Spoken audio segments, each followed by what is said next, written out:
ఆనంద భరితులు అటువంటి సాధారణమైన విషయము.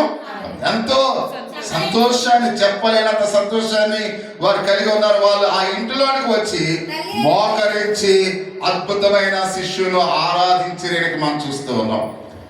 వెంటనే వాళ్ళు మోకరించి దేవుని ఆరాధించారు.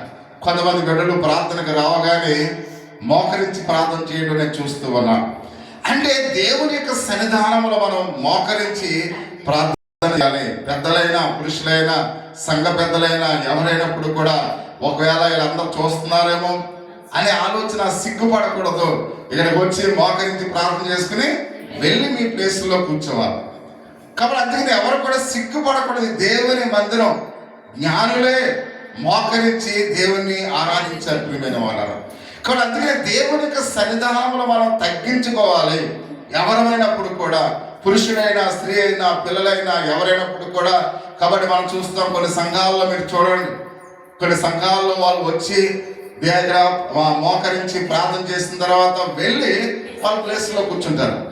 అంటే దేవుని ఎదుట సాష్టాంగ పడాలి. రాజైన దావీదే సాష్టాంగ నమస్కారం చేసేవాడంట. నువ్వు సాష్టాంగ పడవలసిన పని లేదు, మోకరించినా చాలు. కాబట్టి ఇంకా అంటే ఇక్కడ మనం గమనించినట్లయితే సాష్టాంగ నమస్కారం అంటే ఏంటి? మామూలుగా పడుకునే మామూలుగా ఇలా అంటే రాజైన దావీదే సాష్టాంగ నమస్కారం చేశాడండి. మీరు అలా చేయవలసిన పని లేదు, కానీ మోకరించి ప్రార్థన చేసి ఒకవేళ మీకు మీ యొక్క ప్లేస్లోకి మీరు వెళ్ళి కూర్చోండి. ఒకవేళ మోకరించకపోతే అలా నించునైనా ప్రార్థన చేయండి. సంతోషం. ఇక్కడికి వచ్చి ఆ దేవుని వైపు చూసి మీరు ప్రార్థన చేసుకుని వెళ్ళండి. ఒకవేళ మోకరించకపోయినా అంటే ఏది ఏమైనప్పుడు కూడా నువ్వు దేవుని మందిరంలోనికి రాగానే దేవుని ఎదుట ప్రార్థన చేయాలి నేను అన్నాను. అప్పుడే నీ ప్లేస్లోకి వెళ్ళి నువ్వు చూడాలి. కాబట్టి అందుకనే ప్రతి విషయంలో కూడా మనం చూస్తూ ఉన్నాం. కాబట్టి వాళ్ళు ఆ ఇంట్లోనికి వచ్చి మోకరించి ఆయన ఆరాధించారు. వాళ్ళు చూడాలి. అక్కడ చూడవచ్చిన ఈ శిష్యువే ఆ రాజు అని వారు గ్రహించారు ప్రియమైన వారు. చూడగానే అంటే నక్షత్రాన్ని వాళ్ళు ఏ విధంగా పరిశీలన చేసేవారు, పరిశోధించేవారు. కాబట్టి ఏ విధంగా ఖగోళ శాస్త్రాన్ని ఎరిగిన వారు, జ్ఞానులు. కాబట్టి ఆ శిష్యును చూడగానే ఈయనే రాజు అని వాళ్ళు ఏం చేశారంట, గుర్తించారు అనే విషయానికి మనం చూస్తున్నాం.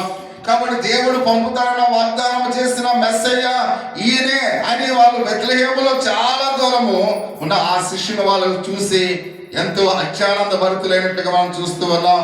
కాబట్టి వాళ్ళు కూడా రక్షకుడు ఈయనే అని ఆ యొక్క రక్షకుడిని వాళ్ళు పూజించి తమ పెట్టెలు విప్పి బంగారమును, సాంబ్రాణి, గోధుమను కానుకలుగా ఇచ్చారని మనం చూస్తూ ఉన్నాం.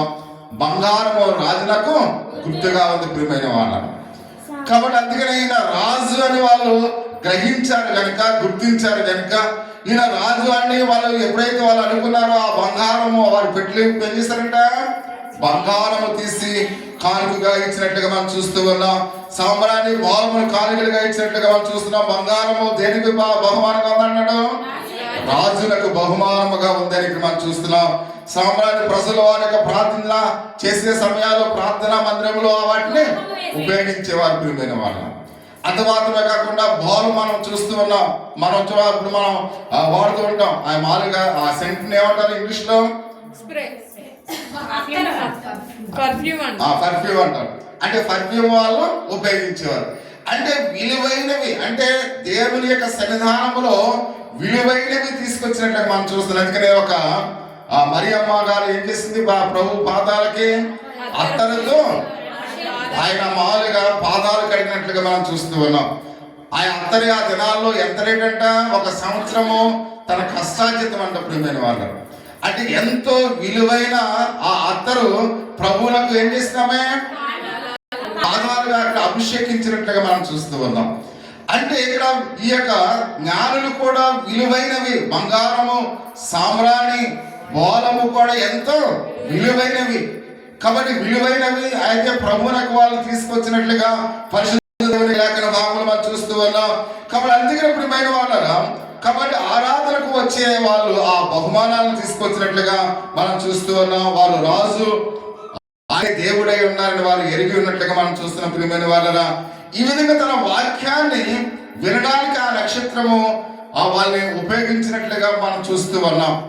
అంటే ఇక వాక్యాన్ని వినడానికి నక్షత్రం ఎక్కడ నడిపించింది వాళ్ళని? ఎక్కడికి? యెరూషలేములో ఉన్న యోధా మందిరములోనికి నడిపించినట్లుగా మనం చూస్తూ ఉన్నాం. అంత మాత్రమే కాకుండా కాబట్టి ఆ జ్ఞానం యేసు యొద్దకు నడిపించినట్టుగా మనం చూస్తూ ఉన్నాం. ఆ ప్రత్యేకమైన నక్షత్రం ఆ రాత్రి ఆకాశములో ఇంకా కనబడలేదని ప్రియమైన వాళ్ళు. అంటే అప్పుడు వరకు ఆ నక్షత్రం వాళ్ళకి దారి చూపించింది. వారి యొక్క జ్ఞానులు వాక్యము వినేంత వరకు కూడా దారి చూపించింది. ప్రభును చూచేంత వరకు దారి చూపించింది. తర్వాత ఆ నక్షత్రం వాళ్ళకి ఇంకా మరలా కనిపించలేదు అనే విషయానికి మనం చూస్తూ ఉన్నాం. అంటే దేవుని యొక్క సన్నిధానంలో ఆ నక్షత్రం వాళ్ళు ఎలా నడిపించిందో పరిశుద్ధ దేవుని యొక్క లేఖన భాగంలో మనం చూస్తూ ఉన్నాం. కానీ దేవుని యొక్క వాక్యము నిలిచే ఉంది ప్రియమైన వాళ్ళ. ఆ నక్షత్రం లేకపోయినా ఏం నిలిచింది? ఇప్పుడు దేవుని యొక్క వాక్యము నిలిచి ఉంది అనే విషయాన్ని మనందరం కూడా గ్రహించవలసిన వారినట్లుగా మనం చూస్తూ ఉన్నాం. అంటే వాళ్ళు విన్న వాక్యం వారి యొక్క హృదయాల్లో ఎలా ఉంది? భద్రంగా ఉంది. అలాగే ఈ లోకము గతించిపోయినా మీరు విన్న వాక్యం యొక్క హృదయాల్లో ఎలా ఉంటుంది? భద్రంగా ఉంటది. అందుకనే వాక్యము చాలా విలువైంది ప్రియమైన వాళ్ళ. వాక్యము అది నశించిపోయే తత్వం అది ఏమాత్రం కూడా కలిగి లేదు. వాక్యము ఎప్పుడు కూడా స్థిరముగా మనలో ఉండేది అనే విషయాన్ని ప్రతి ఒక్కరూ కూడా గమనించాలి. అందుకనే నక్షత్రము కనబడకపోయినప్పుడు కూడా వాక్యము వారి హృదయాల్లో స్టిల్ నిలిచి ఉంది అనే విషయాన్ని మనం చూస్తూ ఉన్నాం. కాబట్టి అందుకనే యోహాను సువార్త 3వ అధ్యాయం 16వ వచనంలో ఒక మాట మనం చూస్తూ ఉన్నాం.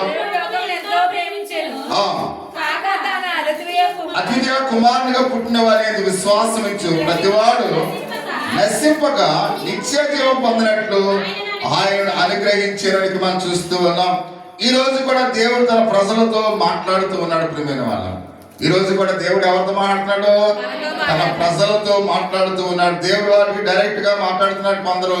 కొంతమంది పాస్టర్ గారు అంటూ ఉంటారు, చాలా మంది కొంతమంది విశ్వాసులు కూడా అంటూ ఉంటారు, దేవుడు నాకు కనపడి మాట్లాడాడు కాబట్టి దేవుడు ప్రత్యేకంగా నాతో మాట్లాడాడని చాలా మంది చెప్తుంటారు. కానీ దేవుని చూసిన నరుడు ఎవరు లేరని ప్రియమైన వాళ్ళ. బైబిలే చెప్తుంది, మనం కాదు. దేవుని చూసిన నరుడు అసలు ఈ భూలోకంలో ఎవరు కూడా లేరు. కొంతమంది పాస్టర్ గారు దేవుడితో రాత్రి నేను మాట్లాడి ఉన్నాను, మీ గురించి ఎలా చెప్పాడు, అలా చెప్పాడు, మీ ఫ్యామిలీ గురించి ఎలా చెప్పాడు, అమ్మ నీ గురించి ఎలా చెప్పాడు దేవుడు అని చాలా మంది చెప్పడం మనం చూస్తూ ఉంటాం. కానీ దేవుడు డైరెక్ట్ గా మాట్లాడినట్లుగా ఎక్కడైనా మనం విన్నామా? లేదు ప్రియమైన వాళ్ళు. కానీ దేవుడు ఎలా మాట్లాడుతూ ఉన్నాడు? వాక్యం ద్వారా మాట్లాడుతూ ఉన్నాడు. అంటే ప్రతిరోజు కూడా మనం ఎప్పుడైతే వాక్యాన్ని చదువుతున్నామో దేవుడు మనతో మాట్లాడుతున్నాడు. అంటే ఆయన మనతో డైరెక్ట్ గా మాట్లాడట్లేదు, కానీ వాక్యం ద్వారా మాట్లాడుతూ ఉన్నాడు. ఎందుకంటే ఆది యందు వాక్యమున వాక్యమే దేవుడై ఉన్నాడు. అంటే ఆయనే వాక్యమై ఉన్నాడు, ఆయనే దేవుడై ఉన్నాడు. అందుకనే వాక్యము చాలా విలువైనది. దేవుని మాటలు ఎంతో విలువైనవి ప్రియమైన వాళ్ళరా. అందుకనే దేవుని వాక్యము చదవటమే గొప్ప భాగ్యం ప్రతి ఒక్కరం కూడా. అంటే మనం దేవుని వాక్యం చదువుతున్నామంటే మనం ఎవరితో మాట్లాడుతున్నాం? దేవునితో మాట్లాడుతూ ఉన్నాం. ఒక ముఖ్యమంత్రి గారు ఉన్నాడు అనుకోండి, ఆయనతో మాట్లాడాలనే ఆశ మనకు ఉంటుంది, ఆయనతో ఫోటో దిగాలనే ఆశ మనకు ఉంటుంది. అది సాధ్యం అవుతుందా? సాధ్యం కాదు. ఆయనతో మనం మాట్లాడగలమా? మాట్లాడలేం. ఎందుకంటే ఆయన ముఖ్యమంత్రి. అంటే కాబట్టి 600 కోట్ల జనాభాలో ఆయన ఒక్కడు. ఆయన కోసం కొన్ని కోట్ల మంది ఎదురు చూస్తారు. ఆయనతో మాట్లాడడం సాధ్యమవుతుందా? కాదు. కానీ దేవునితో నువ్వు వాక్యంతో మాట్లాడచ్చు ప్రియమైన వాళ్ళ.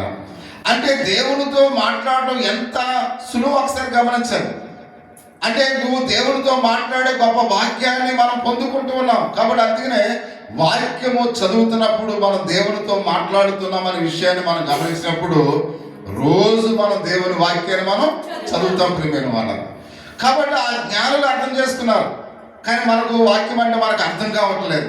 కాబట్టి జ్ఞానవంతంగా మనం ఆలోచన చేస్తే ప్రతిరోజు కూడా మనకు కష్టం వచ్చినప్పుడు మనం దేవునితో మాట్లాడతాం, దేవుడు మనతో మాట్లాడతాడు. మన కష్టం వచ్చినప్పుడు ఆయన వాక్యాన్ని చదువుతున్నప్పుడు మన కష్టాలను కూడా తొలగిపోతాయి. ఆయన ఆదరణ ఇస్తాడు, మనకు సహాయం చేస్తాడు. అందుకని ప్రతి విషయంలో కూడా మీకు ఇబ్బంది కలిగిన, కష్టం కలిగిన, సంతోషం కలిగిన, వేదన కలిగిన మనము దేవునితో మాట్లాడాలి ప్రియమైన వాళ్ళు. దేవుని గ్రంథాన్ని మనం చదువుతున్నప్పుడు, వింటున్నప్పుడు ఎంతో గొప్ప వాక్యాన్ని పొందుకుంటాం. 5 గంటలకు సామెతల గ్రంథం ఆ యొక్క మైక్లో వింటే సరే, అసలు మీరు ఎప్పుడన్నా పూర్తిగా అలా పండుకునే వాక్యం విన్నారనుకోండి, అసలు అందులో ఉన్న మాధుర్యము అర్థం చేసుకుంటే ఎంతో గొప్ప విషయాలు మనం చూస్తూ ఉన్నాం. అంటే ప్రతి వాక్యము కూడా మనల్ని నిద్రలేపుతుంది, ప్రతి వాక్యము కూడా మనల్ని అలర్ట్ చేస్తుంది, ప్రతి వాక్యము కూడా మన జీవితాన్ని సరి చేస్తుంది. వాక్యము ఎవరి కోసం అన్నట్లుగా మీరు వినకండి ప్రియమైన వారు. ఈ వాక్యము నా కొరకే అన్నట్లుగా మీరు వింటే ఆ వాక్యం యొక్క పరమార్థం అనేది మనకి అర్థమవుతుంది. కానీ మనం ఏం చేస్తాం, పాస్టర్ గారు ఏంటి ఈరోజు అంతమాల ప్రతిమ గురించి ఇలా చెప్పేస్తారేంటి అని మనం అనుకుంటాం. ప్రతిమ గురించి చెప్పడం కాదు, నా గురించి ఆయన చెప్తూ ఉన్నాడని మనం అనుకోవాలి. అందుకని మన పక్కల గురించి పాస్టర్ గారు ఈరోజు వాక్యంలో తెగదిప్పేస్తున్నారు, మాట్లాడేస్తున్నారు అనుకోకండి.